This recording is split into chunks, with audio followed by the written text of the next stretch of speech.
Hello and welcome. Today I want to teach you how to do a hanging Cluny using a needle. Okay, and there are things you're going to need for this technique, and this is what you're going to end up with. This is a hanging Cluny, and what it does is it hangs off like a leaf of a petal, of a flower or something like that. It's a nice element to add to your tatting. Okay, and it gives a little bit more dimension to it. So let's get on with it, and I'm going to teach you how to make the hanging Cluny.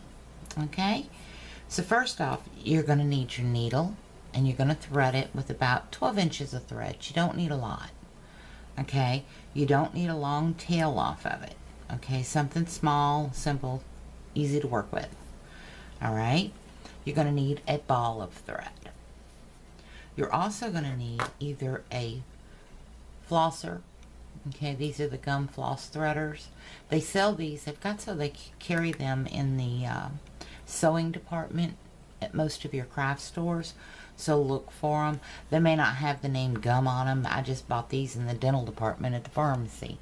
So these work great for tying in ends, things like that. But you want to either use gum floss threaders or a piece of thread as long as you need it. Okay, something you can work with. Okay, and because I'm going to be doing it on the loom, I'm going to use the thread so you can see exactly what I'm doing. So let's get it all in gear. Let's get everything threaded up so we can get started with our hanging Cluny. First and foremost, you're going to take this one scrap of thread, put it in the center part of the loom. Now if you were going to do this on your hand, I'm going to show you. You take your ball thread, okay, wrap it around your hand as if you were going to do a ring. Bring it across the top, okay. This thread here would lay right in between your floss threader or this thread. What I do when I'm using thread is I hook it on my finger to give it a little more stability. That's going to sit right in between those two threads. Okay, this thread that is on the needle is going to lay right here as well. It's all going to lay in one little neat pile right here in the pinch. Alright, now you can tie a knot in it, whatever you want to do, but if you do tie a knot, you're going to have problems. So just leave it all loose. Now remember, when you're finished with your hanging Cluny, you'll be able to continue on in your work, continue with your chains and stuff. However, you're going to have to hide all these ends that are dangling. Okay, so now we're going to work this on the loom so that you can see what I'm doing. I'm going to put that blue thread right there. Okay, then we're going to take our red thread. Take the tail of it, put it in the pinch. Okay, because it's going in the center, or going around the edges of the blue thread, excuse me. You drape it around the outermost two dowels and bring it back down into the pinch. Give yourself plenty of room to work with that thread. Okay. Bring everything down, get everything laid into place, and put it in the pinch. Next comes our needle. This is our weaving thread. It's going to lay in the pinch.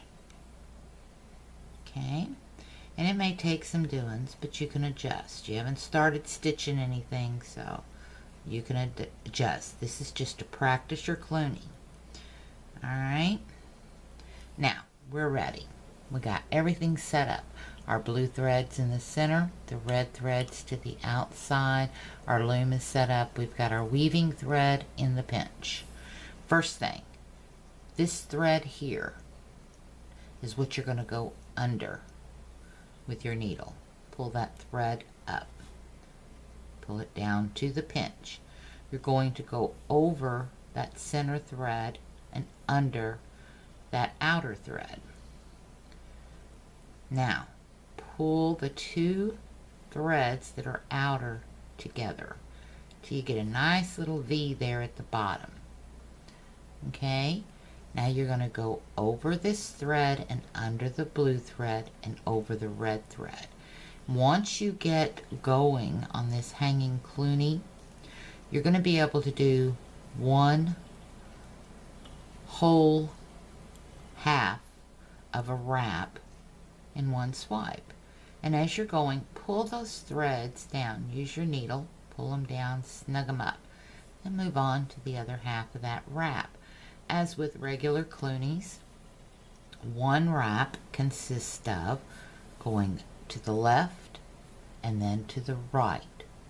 So you're going to go 1, 2, and that's one wrap. Okay? So here we go. Let's do our hanging Cluny. And you're going to go until you get your Cluny to the size that you need. Okay? Whatever the pattern calls for. The pattern calls for, say, 8 wraps. Okay? We're going to do 8 wraps. And a wrap is, this is half of the wrap going this way. The other half of that wrap is this way. Okay? And that would be one full wrap. So you just continue on with however many wraps it says that you need to do until your Cluny is finished. Okay, I'm going to put in a few more stitches and start bringing it down, a few more wraps. Start bringing it down in size, and what you want this to shape like is a leaf. As you can see, it's going out. We want to start coming back in. So let's do that. And as you do, you pull your tension in. Okay? And you keep it in the pinch. Pull your tension in just a hair. If you pull too much, you can slack out on your tension. It'll straighten it out. Work your threads down. Okay.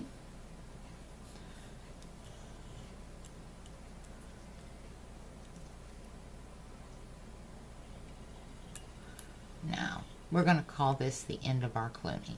Now we're done our Cluny. We're ready to move on. What you're going to do with this needle, take it up under the red, right in between either your floss thread or loop or the 2 threads that meet. Take it off your needle. It's not connected anymore. Reach up in there and pull that thread down just a little in that loop so that you don't have a lot of thread to contend with. Okay, so you can see right here, that's about how much thread you need. The next thing you're going to do, take this blue thread off, and you're going to gently reach down below, okay, and you're going to start pulling those 2 blue threads, okay, and it's going to pull, keep your tension, that green thread right down into it. Okay, oh, we're pulling the wrong ones. There we go. When you feel it go into the Cluny, continue to pull that thread. Your blue thread will come off. That's why you don't want to tie knots. Okay, and you want to pull it down to where you have a little loop. See our loop? Then you take the red thread off. And you're going to grab the thread that is still joined to the ball, not your tail. And you're going to start pulling. Okay? Pull it down till you close that Cluny. Now, you can either leave this little loop right here to join to for another element, or you can completely close it to finish that Cluny petal off. And there you have it. You have a hanging Cluny. And all your tails are here at the end. Now, when you go to move on, all right, you rethread your needle and continue on. Okay, here is your ball thread, here is your needle thread. So all you would have to do is hide these 2 ends. Okay, so I hope you've learned something. I hope this taught you how to do a hanging Cluny on a needle, and I hope you enjoyed this tutorial. All information pertaining to the hanging Cluny and any information you need for this class is down below in the description box. Do join us in the classes. you'll find that you're going to have a lot of fun and you're going to learn a lot more than I can teach on video. So until next time, have a wonderful day. Thank you so much for watching, and happy tatting.